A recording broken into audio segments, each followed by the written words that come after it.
18문 소개합니다. 그러나 과연 누가 참 하나님이요 동시에 참 사람이시며 의로우신 중보자이십니까? 답. 우리 주 예수 그리스도시니 그는 우리에게 하나님으로부터 오는 지혜와 의로움과 거룩함과 구속이 되셨습니다. 어, 이제 본격적으로 예수 그리스도는 누구이신가, 예수님은 우리를 위해서 어떤 일을 하셨는가, 이러한 기독론, 예수님에 대한 아주 중요한 이제 설명들을 해나갑니다.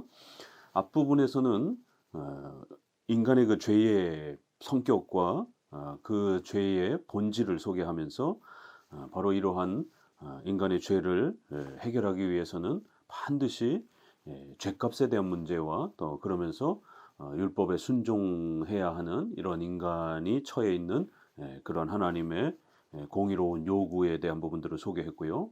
바로 이러한 부분들을 해결해야만이 구원의 이러한 위대한 역사가 이제 펼쳐지고 또 우리가 구원받을 수 있기 때문에 이 두 가지 문제를 해결하기 위해서는 반드시 참 하나님이셔야 되고 참 사람이어야 되는 이제 이러한 필요성들을 이야기했습니다. 그리고는 이제부터 바로 그러한 필요성들을 완벽히 충족하시는 분은 오직 예수 그리스도밖에 없다라고 하면서 이제 그리스도에 대해서 소개를 합니다. 이제 하이델베르그 교리문답에서 소개하는 예수님에 대한 설명들을 보게 되면은요, 요 부분이 이제 믿음하고도 이렇게 바로 연결이 됩니다. 바로 성경에서 가르치는 이러한 예수님은 어떤 분인가? 바로 성경이 가르치는 그 예수님을 정확하게 이해하고 깨닫고 바로 우리가 처해 있는 그 죄의 비참한 그 두 가지 이러한 또 죄의 모습 또 그다음에 율법의 순종에 대한 요구 이런 부분들을 해결하시는 분으로서 예수 그리스도를 성경은 소개를 합니다. 바로 그런 예수 그리스도를 잘 이해하고 깨닫고 그 예수님에 대한 성경의 가르침들을 신뢰하고 사랑하면 바로 그것이 믿음이다라고 하는 아주 중요한 정의를 또 이렇게 연결해서 해갑니다. 그렇기 때문에 우리가 오늘날 신비주의나 경건주의에 있어서 자꾸만 이렇게 무슨 꿈속에서 예수님을 본다든가 환상 속에서 예수님의 또 음성을 듣는다든가 이러한 것은 잘못된 신앙입니다. 성경이 가르치는 올바른 신앙이란 로마서 10장 17절에 있는 것처럼 믿음은 들음에서 나고 들음은 그리스도의 말씀에서 난다. 그리고는 연속해서 그 성경의 말씀을 마음으로 믿어 성경에서 가르치는 그 예수 그리스도를 마음으로 믿어 의에 이르고 입으로 신하여 구원에 이른다. 이렇게 해서 우리의 마음으로 그 성경 말씀을 신뢰하고 사랑하고 그 그리스도를 사랑하면 바로 구원의 역사가 일어난다라고 이렇게 말합니다. 그렇기 때문에 올바른 기독교 신앙이란 성경을 믿는 것, 성경에서 가르치는 그 예수 그리스도를 믿는 것을 올바른 신앙이라고 또 이렇게 정의해 갑니다. 여기서도 이제 의로운 중보자는 누구시냐라고 했을 때 우리 주 예수 그리스도 이렇게 예수님과 관련해서 환상과 음성을 듣는 게 문제 중요한 게 아니라 성경이 가르치는 바로 그 예수님, 예, 주 예수 그리스도이신 바로 그 예수님을 정확하게 알고 믿는 것이 가장 중요한 것으로 소개합니다. 이것은 사도신경에도 여전히 이 고백이 그대로 신구약 전체에서 예수님과 관련해서 가장 중요한 고백은 두 가지입니다. 예수님은 어떤 존재인가? 제2위격 삼위일체에서 제2위격 성자이신 분, 그리고 인성을 취하여 이 땅에 오셨기 때문에 신성과 인성을 그 한 인격 안에 가지고 계시는 분, 이성 일인격. 그리고 그 예수님이 우리를 위하여 낮아지시고 높아지시는 선지자직, 제사장직, 왕직의 이러한 구원의 사역, 중보 사역을 이루시는 그러한 분으로 그렇게 고백합니다. 요거를 줄여서 이제 주 예수 그리스도 이렇게 표현을 합니다. 주님, 예수님을 주님이라고 부르는 것이 바로 성자 삼위일체 가운데 제2위격이신 성자 하나님, 우리의 주님 이렇게 표현하고요. 예수 그랬을 때는 좀 더 인성 성육신하셔서 이 땅에 오신 그 예수님을 우리가 예수님이라고 불렀기 때문에 인성에 대한 그런 강조적 표현이고요. 그래서 신성과 인성에 대한 표현이 그리스도의 존재에 대한 표현이 앞서서 소개되고 뒷부분은 그리스도 기름 부음을 받으시다라고 하는 그리스도라는 표현은 바로 우리를 위하여 구약에서도 있는 것처럼 선지자직, 제사장직, 왕직의 이러한 중보 사역을 위해서 특별히 구별되시고 기름 부음을 받으신 그러한 거룩한 분 이랬을 때 요 그리스도라는 말에는 기름 부음을 받으셨다. 우리의 구원의 사역을 위하여 그렇게 특별히 거룩하게 성별되신 분이다. 그리스도의 사역과 관련된 아주 중요한 표현입니다. 그리스도 이렇게 해서 그 중보자는 누구냐? 바로 주 예수 그리스도 이렇게 그리스도의 존재와 그리스도의 사역을 정확하게 이해하고 깨닫고 믿는 것입니다. 그는 우리에게 하나님으로부터 오는 지혜와 의로움과 거룩함과 구속이 되셨다. 이게 고린도전서 1장 30절에 있는 아주 중요한 표현인데요. 너희는 하나님으로부터 나서 그리스도 예수 안에 있고 예수는 하나님으로부터 나와서 우리에게 지혜와 의로움과 거룩함과 구원함이 되셨으니 이 구절을 그대로 옮겨다가 예수님이 우리를 위하여 행하신 중보의 그 사역들을 좀 더 자세히 설명을 합니다. 크게 세 가지로 예수님의 또 그러한 삼직무라라고 우리가 보통 그렇게 표현을 하죠. 지혜라는 말은 우리가 하나님의 말씀을 깨닫지 못하는 무지함 속에 있기 때문에 예수님이 이 땅에 선지자의 역할을 감당하시면서 하나님의 뜻을 우리에게 가르쳐 주시는 그런 말씀에 대한 지혜를 주시는 이러한 지혜를 말하는 겁니다.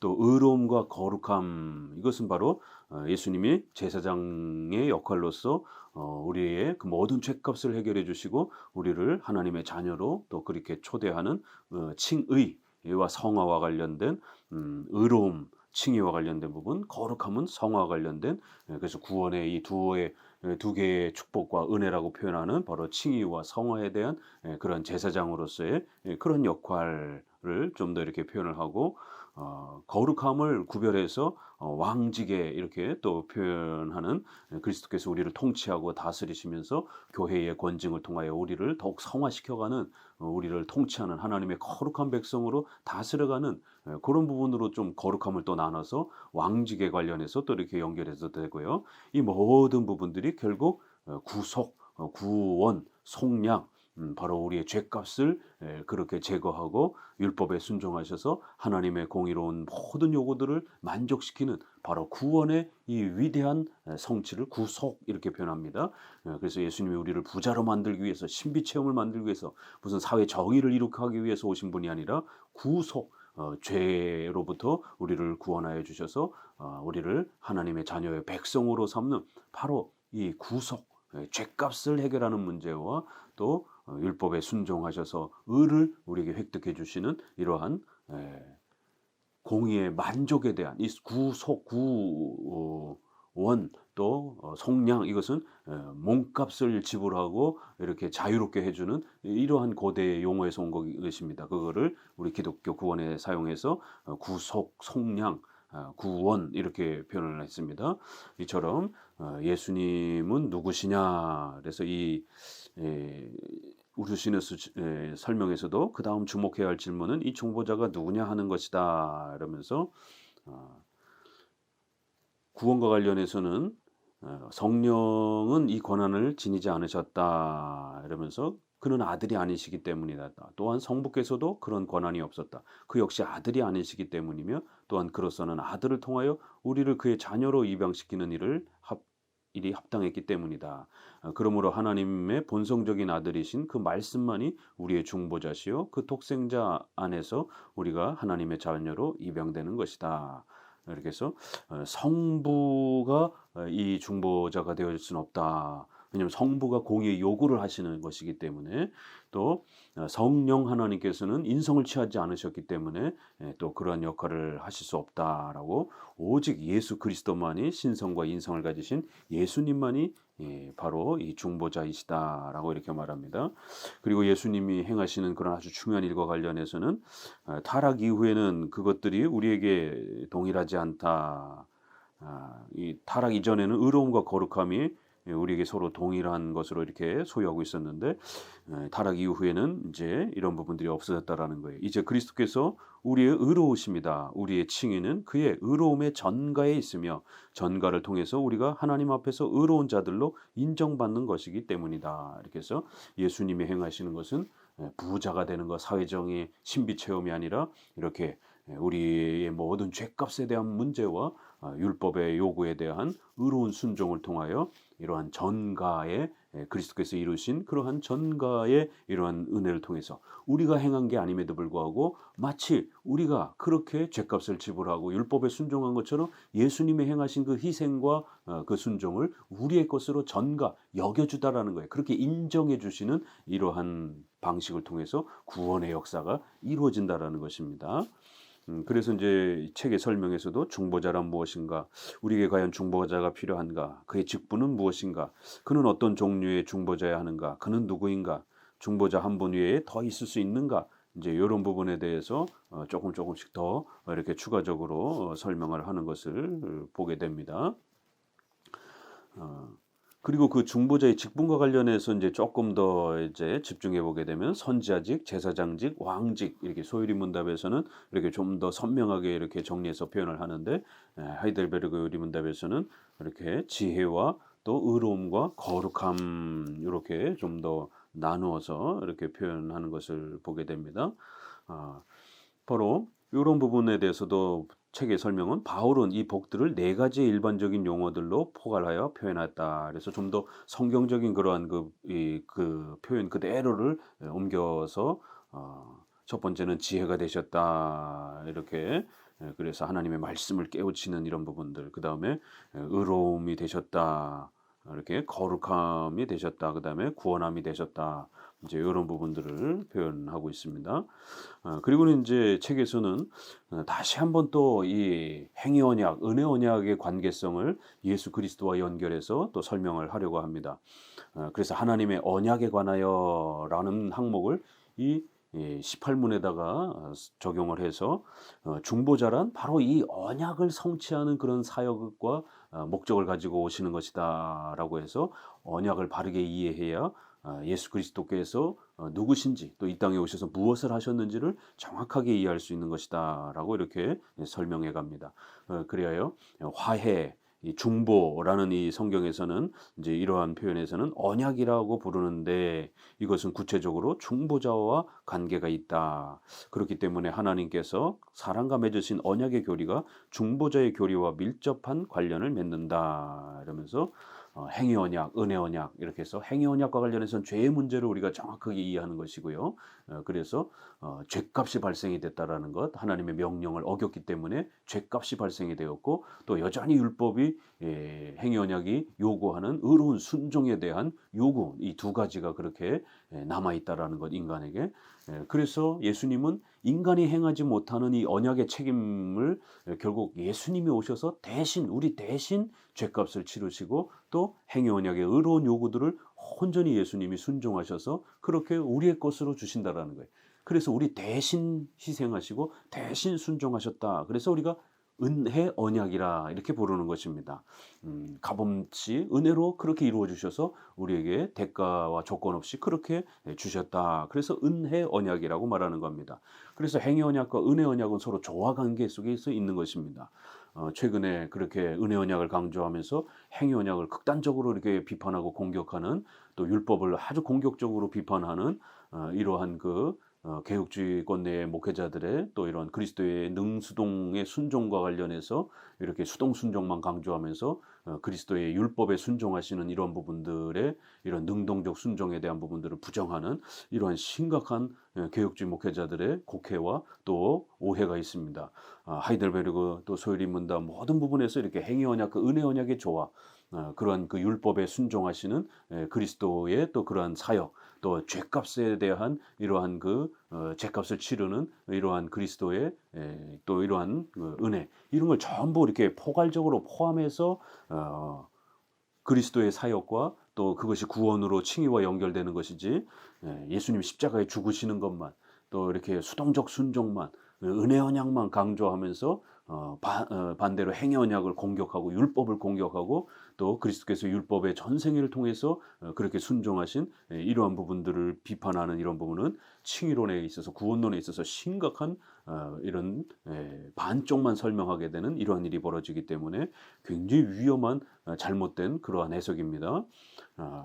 하이델베르그 의문답에도 다시 한번 언약을 소개하면서 그리스도의 이러한 사역은 행위 언약과 은혜 언약의 이런 올바른 개념 아래 이해해야 되고 그리스도는 우리를 부자를 만들기 위해서 또 무슨 신비 체험을 만들기 위해서가 아니라 그 행위 언약이 요구했던 바로 그 요구를 하나님의 공의로운 요구를 값없이 전적인 그런 은혜로 우리 대신 그렇게 이루어 주시기 위해서 오신 것이다라고 이렇게 설명을 하는 것입니다.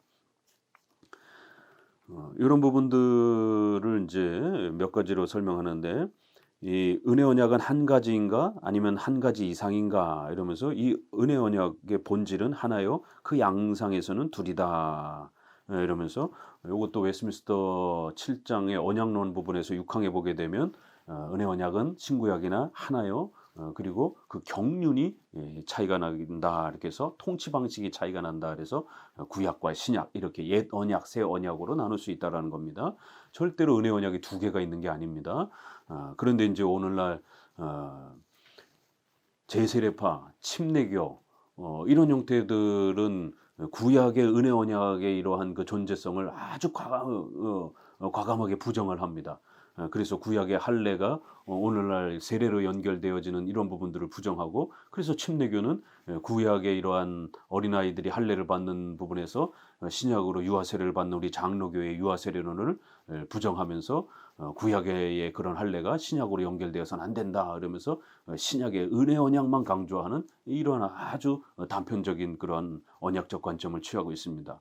또 이제 뒷부분에도 소개가 되겠지만 최근에는 또 이렇게 유아 세례론 논쟁과 관련해서 17세기에 또 많은 또 회중파 계열의 또 이러한 청교도들이 침례교와 같은 그러한 입장을 취하면서 구약에는 은혜 언약이 있긴 있지만 그 기능이 매우 약한 것처럼 있으나마나한 그런 형태처럼 설명하면서 신약에만 은혜 언약이 더 강하게 집행되는 것처럼 또 이렇게 설명하면서 역시 또 이러한 언약론 부분에 있어서 결국 제세례파라든가 침례교라든가 경건주의라든가 회중파의 이러한 언약론이 결국 신약 중심으로의 은혜 언약만 강조하는 이러한 구조와 형태를 취하고 있습니다.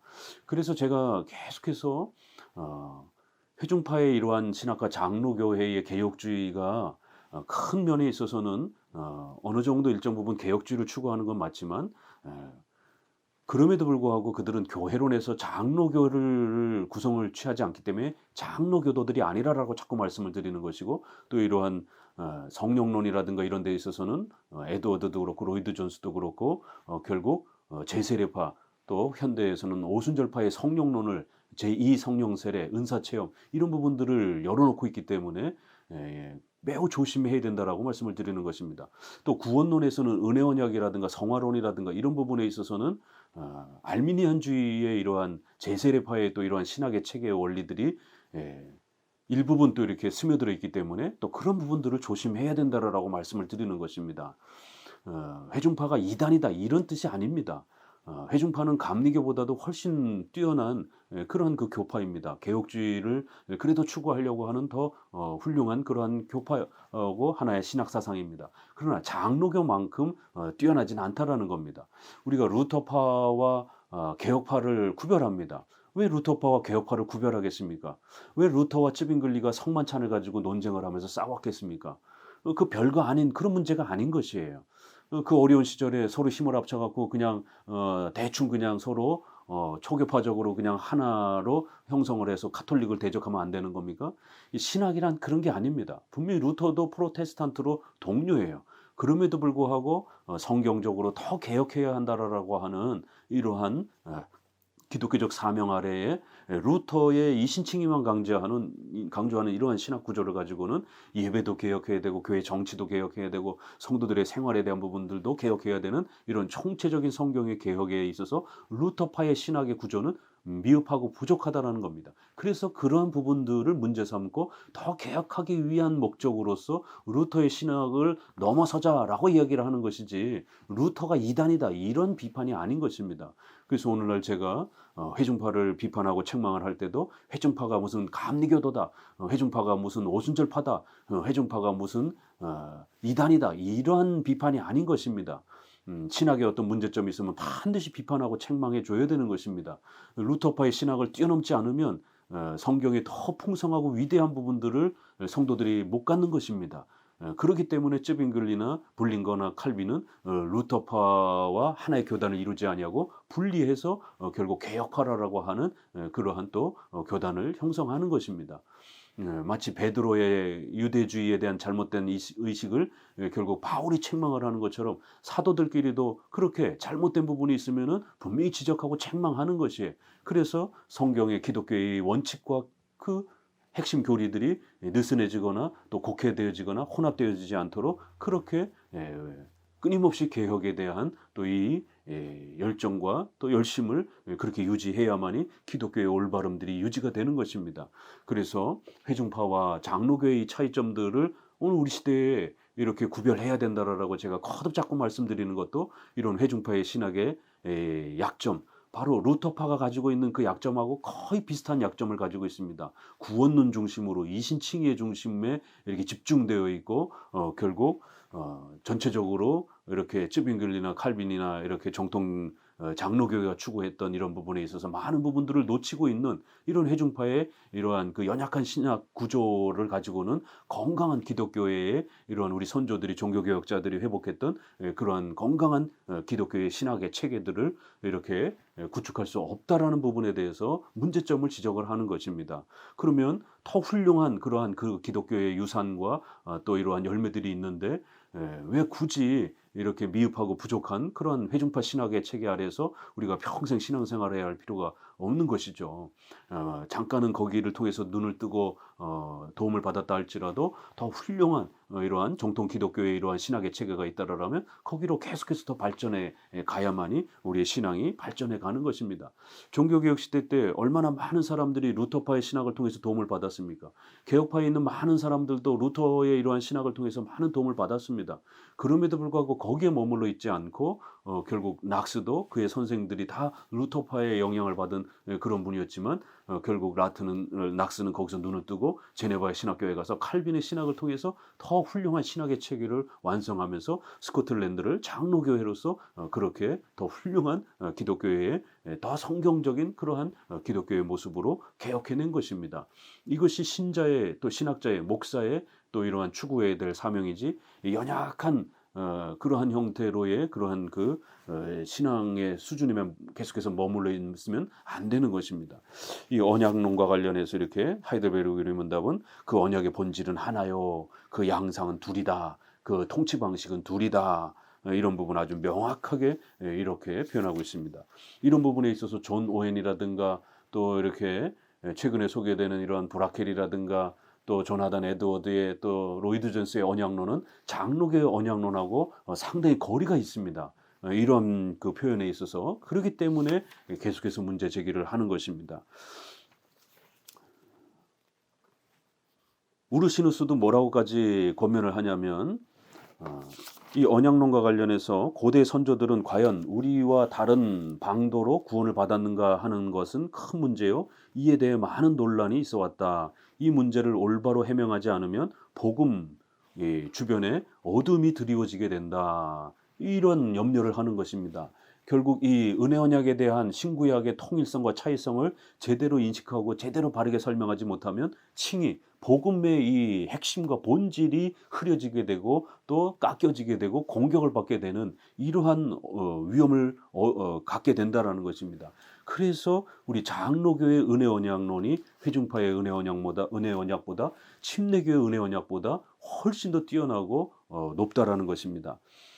결국 이제 이런 면에 있어서 예전에도 한번 언급드렸지만 침례교는 아예 대놓고 신구약의 단절성을 이야기하기 때문에 은혜 언약의 단절성을 이야기하기 때문에 제세례파처럼요. 제세례파는 아예 구약은 구원 방법이 다르다라고 말합니다. 신약은 믿음으로 구원받고 구약은 행위로 구원받는다 이렇게까지 이야기합니다. 그러나 침례교는 그렇게까지 얘기하지 않을지라도 구약과 신약의 은혜 언약의 단절성을 얘기하고요. 회중파는 또 그거보다는 좀 덜한데 결국 구약에도 은혜 언약이 있지만 그 은혜 언약이 제대로 작동되지 않을 정도로 아주 미흡하다라고까지 이렇게 이 이야기들을 합니다. 그래서 유아 세례와 관련해서 침례교는 유아 세례는 없다라고 이렇게 아주 극단적으로 이렇게 부정을 합니다. 그러나 이제 회중파 계열의 이러한 존 오웬이나 토마스 구딘이라든가 그 후손들은요, 유아 세례를 형식적으로는 인정하긴 하지만 결국 침례교처럼 그 아이가 본인 스스로 신앙 고백을 하지 아니하면 그 아이는 여전히 구원받지 못한 상태로 여전히 지옥에 있는 것이다라고 이렇게 은혜 언약을 이야기하지만 결국 그 은혜 언약을 받은 것은 구원받지 못한 지옥에 여전히 있는 상태로 그냥 약속만 그저 이렇게 받은 수준이다라고 이렇게 보편적으로 얘기를 합니다. 그러니까 이게 장로교에 가까운 유아 세례론이 아니라 결국 유아는 여전히 구원받지 못한 유아 세례를 받았어도 구원받지 못한 침례교적 그러한 은혜 언약에 훨씬 더 가까운 것이에요. 그리고는 결국 이제 로이드 존스에 와서는 유아 세례를 아주 대놓고 부정을 합니다. 이런 면에서 이렇게 회중파의 연속성이 있다라는 것이 로이드 존스는 유아 세례를 부정합니다. 그런 면에서 침례교와 연결돼 있고 결국 제세례파의 이러한 언약론과 연속성이 있는 것이지 종교개혁자들의 이러한 유아 세례론과 연결돼 있고 은혜 언약론과 연결돼 있는 게 아닙니다. 우리 장로교회의 이러한 그 설명이 우르시누스와 소리문답과 이렇게 연결돼서 유아 세례론을 지켜가고 있는 것입니다. 사항에도 옛 언약과 새 언약은 어떤 점에서 서로 일치하며 또 어떤 점에서 서로 다른가 이렇게 해서 차이점과 통일성을 이렇게 설명을 합니다. 이런 건 이제 기독교 강요에 있어서도 이렇게 설명을 또 하는 내용하고 거의 동일하고 소유리문답하고도 거의 동일합니다. 자, 19문 그대는 이 사실을 어디에서 압니까? 이러면서 거룩한 복음에서 압니다. 이 복음은 하나님께서 친히 낙원에서 처음 계시하셨고 후에는 거룩한 족장들과 선지자들을 통해서 선포하셨으며 또한 율법의 희생 제사들과 기타 의식들로 예표하셨고 마지막에는 그의 독생하신 아들로 말미암아 성취하신 것입니다. 이것이 이제 웨스민스터 소유리문답에서는 언약론에 대한 바로 7장에도 소개가 되어 있습니다. 거기는 좀 더 이렇게 그걸 다 담아서 이렇게 포괄적으로 표현하는데 하이델은 요거를 좀 더 구별해서 이렇게 소개합니다. 이런 예수님을 우리가 어디서 알 수 있느냐? 이런 중보자의 이런 은혜를 우리가 어디서 배울 수 있느냐? 그거는 신비 체험이나 이러한 그 어떤 직통 계시의 어떤 음성이 아니라 바로 거룩한 복음을 통해서 알 수가 있습니다. 바로 그 예수 그리스도를 가르치는 은혜 언약에 대한 바로 이러한 내용을 복음이다라고 이렇게 표현을 하고 바로 그 복음은 구약에도 있었고 여기도 보세요. 친히 낙원에서 처음 계시하셨고 창세기 3장 15절에 보게 되면 여자의 후손, 뱀의 후손 이렇게 얘기하면서 여자의 후손이 뱀의 후손을 완전히 멸할 거다라고 하는 최초의 복음이라고 하는 바로 그러한 표현이 낙원에서부터 이렇게 아담의 그 사건에서부터 타락의 사건에서부터 처음부터 이렇게 구약이 아주 초기부터 소개가 되었고 후에는 거룩한 족장들과 선지자들을 통해서 선포되었고 아브라함, 모세, 다윗 다 이 은혜 언약이 복음이 선포되었고 또한 율법의 희생 제사들과 기타 의식들로 예표하셨고 모세의 이러한 의식법, 제사법 이런 여러 가지 형태 성전의 이러한 많은 모형들을 통해서 결국 예표, 모형적으로 그렇게 구약에도 은혜 언약을 구원받기에 충분할 정도로 그렇게 가르쳐 주셨다라는 거예요. 그리고 마지막 날에는 독생하신 아들로 말미암아 그 모든 것들을 성취하신 것이다 이렇게 말합니다. 그래서 구약은 오실 메시아를 예수님을 소개한 거고 신약은 오신 예수님이 그 모든 약속들을 성취하신 이런 차이는 분명히 있는 거예요. 구약은 아직 오시진 않았습니다. 그러나 구약에도 여전히 은혜 언약의 이 혜택이 작동되고 있었고 예수님의 중보 사역이 작동되고 있었고 예수님이 사역하고 계셨던 것입니다. 그리고 신약에는 그 인성으로 오셔서 그 약속하신 십자가의 죽으심과 율법의 순종함을 성취하시는 그 차이가 있을 뿐이라는 거예요. 그래서 앞부분에서도 이렇게 통일성이란 무엇이냐 신구약 모두 하나님이 주인이시고 그리스도께서 중보자시라는 것, 구약에도 중보자시라는 것, 또 이번 은혜에 대한 약속에 있어서 이렇게 그리스도로 말미암아 우리가 죄 사함 받고 구원을 받는다라고 하는 은혜 언약의 그 약속에 있어서, 그래서 창세기 3장 15절, 창세기 17장 17절, 이것은 내 언약을 나와 너와 및 내 대대 후손 사이에 세워 영원한 언약을 삼고, 이거 은혜 언약의 가장 대표적인 아브라함에게 주셨던 말씀입니다. 또 이렇게 우리 자신들과 관련한 조건에서 우리가 순종하고 회개하고 믿음으로 구원받아야 된다라는 것. 그다음에 서로 다른 건 뭐냐? 구약에는 일시적인 축복의 그러한 약속들을 통해서, 그래서 구약에는 가나안 땅이라든가 물질의 이러한 번영이라든가 이런 걸 통해서 일시적인 이러한 부분들로 그렇게 또 구원의 본질을 설명을 한 부분에서 또 차이가 난다라는 거예요. 또 은혜 언약의 약속의 정황, 그래서 오실 메시아와 오신 메시아의 차이, 또 그다음에 의식들과 표징들에 있어서, 그리고 또 그 선명함에 있어서, 구약엔 아무래도 모형과 그림자로 설명을 하다 보니까 그 선명함 정도에 있어서는 신약이 훨씬 더 선명한 것이에요.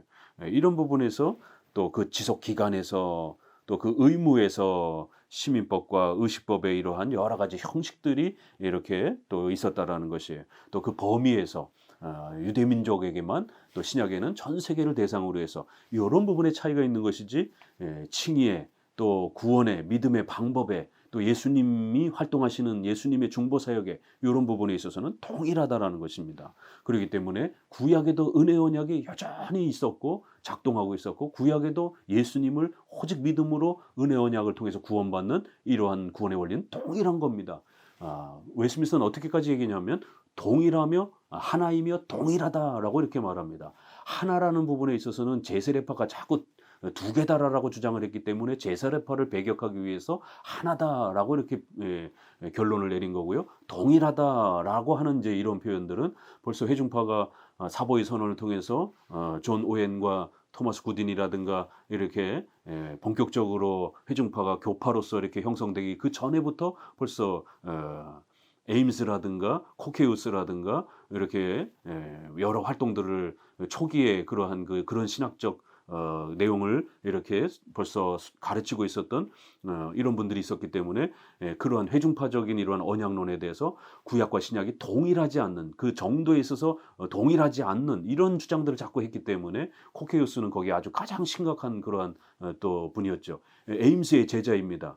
그래서 같은 에임스의 제자인 푸치우스와 아주 엄청나게 싸우면서, 푸치우스는 코케우스를 개혁주의자가 아니라라고 그러면서 아주 거반 이단시할 정도로까지 막 비판할 정도로 이렇게 아주 굉장히 심각하게 공격을 했습니다. 이제 그런 이러한 벌써 충돌이 있었기 때문에 웨스민스터는 신구약의 은혜 언약이 동일하다라고까지 그렇게 강조를 한 겁니다. 결국 에임스는 프라네커 대학을 통해서 코케우스라든가 이렇게 보라켈이라든가 마스트리라든가 이렇게 제2 종교개혁을 일으키는, 네덜란드의 제2 종교개혁을 일으키는 그 역사에 영향을 끼치고요. 또 에임스의 신학의 정수는 존 커튼이라든가 이런 분들이 뉴잉글랜드로 넘어가면서 기독교 강요를 그들의 교과서로 삼은 게 아니라 에임스의 신학의 정수를 신학의 교과서로 삼으면서 그렇게 뉴잉글랜드를 신학 체계를 세웠고, 조나단 에드워드는 이렇게 신학의 정수, 에임스의 신학의 정수와 또 브라켈이라든가 마스트리라든가 이런 책들을 자신의 신학에 있어서 가장 중요한 책이다라고 그렇게까지 고백할 정도로 회중파의 이런 선조들의 영향을 강하게 받은 것입니다. 기독교 강요라든가 튀레틴이라든가 이런 여러 우리 유럽의 정통 장로교회의 이런 조직신학과 교의학을 자신의 신학의 가장 기초다라고 이렇게 말하지 않은 것입니다. 이렇게 영향을 받은 내용들이 서로 차이가 있는 것입니다. 자, 그래서 19문에는 이렇게 복음에서 합니다 그러면서 은혜 언약의 신구약의 동일성에 대해서, 그러면서도 또 차이성은 이렇게 예표와 모형적인 부분에서 또 오신 예수님과 오실 메시아에 대한 이러한 차이들, 그래서 구약에서도 분명히 에덴에서부터 또 족장 시대부터 또 모세의 이러한 그 율법의 이러한 그 시대의 이러한 그 구조 속에서도 여전히 은혜 언약은 작동되고 있었다라고 하는 이런 부분을 설명하고 있습니다. 이런 부분에서 한번 마지막으로 더 말씀드리자면 히브리서 11장 39절 40절에서 코케우스가 바로 이 구절을 가지고 문제를 삼았던 겁니다. 은혜 언약의 차이성을 극단적 차이성을 강조했던 겁니다. 구약의 선도들은 증거를 받았지만 약속을 받지 못했다. 그러면서 오늘 우리가 더 좋은 언약을 더 좋은 것을 받았다. 이제 이런 표현 때문에 마치 구약은 은혜 언약은 있긴 있지만 그 실효성이 효력성이 떨어지는 그런 수준으로 있는 것처럼 이렇게 구약의 은혜 언약의 존재와 활동에 대한 부분들을 극단적으로 비판하면서 결국 유럽의 많은 정통 장로교회의 개혁주의자들의 이런 은혜 언약과 충돌이 되었고 그래서 엄청난 또 논쟁과 비판이 있었던 것입니다. 만약 오늘날 우리가 회중파가 뭐 다 좋은 게 좋은 거지라고 하면서 이런 회중파의 은혜 언약을 그대로 수용해 버리게 된다라면 우르시누스가 걱정했던 것처럼 복음의 이런 심각한 훼손이 되어질 수 있는 그 작은 훼손이 결국 나중에는 큰 훼손이 될 수 있는 이런 일들이 벌어지게 되고 종교개혁 시대에는 바로 많은 개혁주의자들이 이러한 그 코케우스의 잘못된 이런 은혜 언약을 강력하게 막았기 때문에 오늘 우리 시대에 성경적인 은혜 언약을 우리가 좀 더 잘 보존하고 그 은혜 언약 속에서의 구원의 혜택과 칭의의 위대함들을 좀 더 만끽하고 누릴 수 있게 되는 것입니다. 이렇게 신앙 논쟁이란 반대파하고도 논쟁을 해야 되지만 또 우리 복음주의권 내 안에서도 또 논쟁을 해야 되지만 또 더 나아가서는 개혁주의권 내에도 이렇게 한 목회자가 완벽하지 않기 때문에 그 목회자가 실수를 할 수 있는 것이에요. 그렇기 때문에 그 목회자가 미흡한 부분에 대해서는 또 다른 동료가 책망하고 훈계해서 서로 성장하면서 우리의 신학의 또 완전한 체계들을 서로 발전적으로 또 세워가기 위하여 그렇게 노력하는 거예요. 이렇게 장로교는 상호 견제의 이런 노회 총회의 원리가 가장 중요한 신학적 원리입니다. 그렇기 때문에 서로 신학의 미진한 부분들을 이야기해주고 책망해주고 훈계해주고 그러면서 서로 성장하고 자라가면서 건강한 기독교를 지켜가고자 하는 이런 우리 장로교의 신학 원리가 얼마나 더 훌륭한지를 알 수가 있는 것입니다. 감사합니다.